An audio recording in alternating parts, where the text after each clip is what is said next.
If you're watching this video, there's a good chance you're a parent in search of information because you've just found out that your child may qualify for special education services.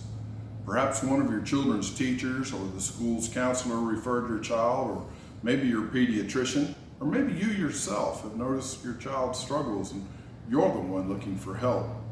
You may be feeling a bit overwhelmed by now by all of the terms you're hearing floating around, the IDEA, IEPs, FAPE. It can all be a bit much, especially when you're still trying to get your head wrapped around the idea that your baby needs any of this. First of all, take a deep breath, relax. Help is on the way. In the next couple of minutes, I'm going to try to cover the basics of the world of special education and take away some of the mystery from it. Ready? First of all, the school can't do it alone, nor do they expect you to tackle all of this on your own. Not only do they want to help you, but by law, they have to help you. Because of the Individuals with Disabilities Education Act of 2004, otherwise known as the IDEA, processes have been put in place that require schools to provide services to your child to facilitate their best education. As a parent, you have a right to be part of each meeting involving your child's educational process and to have input. In fact, your consent is required for each step, and the information has to be provided to you in a language you understand. If your child is referred for special education, there will be an evaluation process to help the team, that includes you, find the right steps to take for your child. Part of that evaluation process is determining whether or not your child is eligible for services under the IDEA. There are 3 checklist items that go into determining eligibility. The first one is, does your child have a qualifying disability under the IDEA?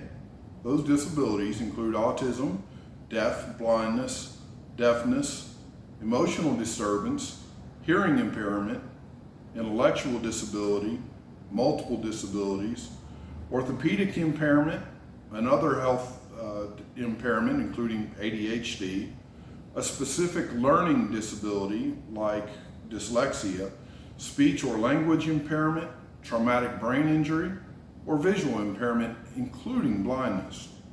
The second criteria is, does the disability impact the child's educational process? And finally, does the child have a need for specially designed educational services? Only if all 3 of those conditions are answered yes does the child qualify. Information from your pediatrician or other medical professionals may help the team reach the correct conclusion. If the answer to all those questions is yes, the next step will be to schedule an IEP meeting. IEP stands for Individual Educational Plan. Think of it as a roadmap to your child's educational success. The meeting is normally scheduled by a special education professional in the school and will probably be attended by that professional, a general education teacher perhaps, an administrator who leads the meeting, and perhaps a school psychologist or counselor. The chief guest of honor, though, is you.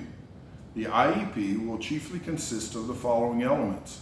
It's a statement of the child's present levels of academic achievement and functional performance, a statement of measurable annual goals for the child, a description of how the child's progress towards the goals will be measured, and a statement of the special education and related services that will be provided to the child or on behalf of the child, a statement of the program modifications or supports for the school that will be provided, of course at no expense to the parent or the child, and an explanation of the extent, if any, to which the child will not participate with non-disabled children, a statement of any individual accommodations that are necessary to measure the academic achievement and functional performance of the child on state and district-wide assessments, and then there will be a projected date for the beginning of the services and modifications and the anticipated frequency, location,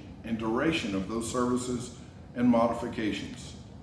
At the end of the IEP meeting, a plan will be in place for measuring how your child is progressing, what goals are being set for them, and when the team will meet again to see how things are going.